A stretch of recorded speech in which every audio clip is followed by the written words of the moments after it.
Governor Cuomo said that he has never propositioned anybody.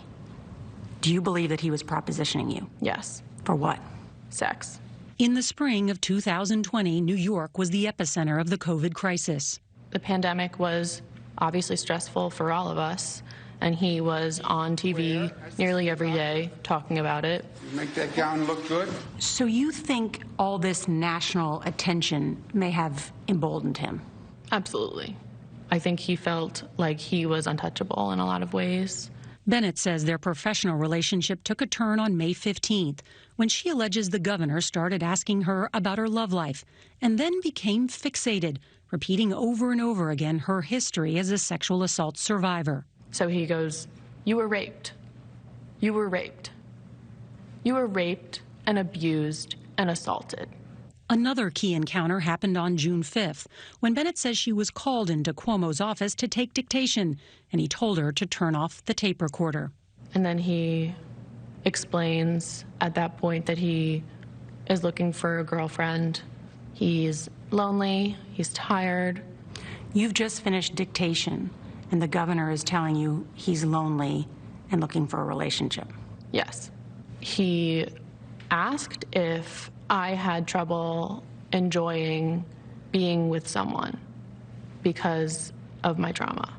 This seems highly inappropriate. Yeah. The governor asked me if I was sensitive to intimacy.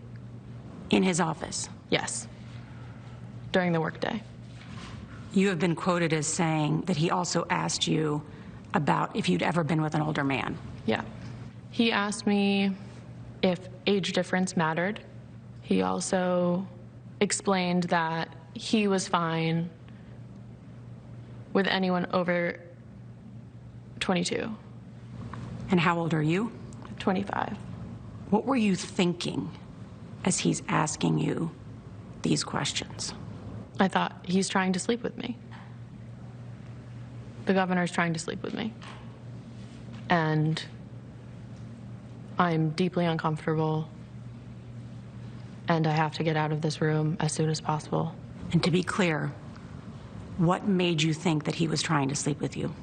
Without explicitly saying it, he implied to me that I was old enough for him and he was lonely. Text messages sent by Bennett to a friend and reviewed by CBS News memorialize her encounter with Cuomo immediately afterwards. Bennett tells her friend the governor, quote, talked about age differences in relationships. The friend who verified the messages asks, wait, what? Did he do something? Bennett responds, no, but it was like the most explicit it could be. How did you respond to those questions? I responded honestly. And when I was even thinking of coming forward, I think that was where I held the most shame.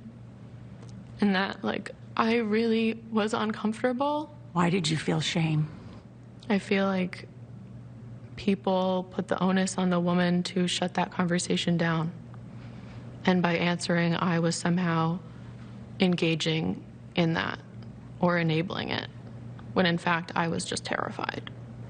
People will watch this and say, why didn't you get up and leave? It didn't feel like I had a choice. He's your boss. He's my boss. He's everyone's boss. Governor Cuomo said in a statement that what he said may have, quote, been misinterpreted. Did you misinterpret him? No.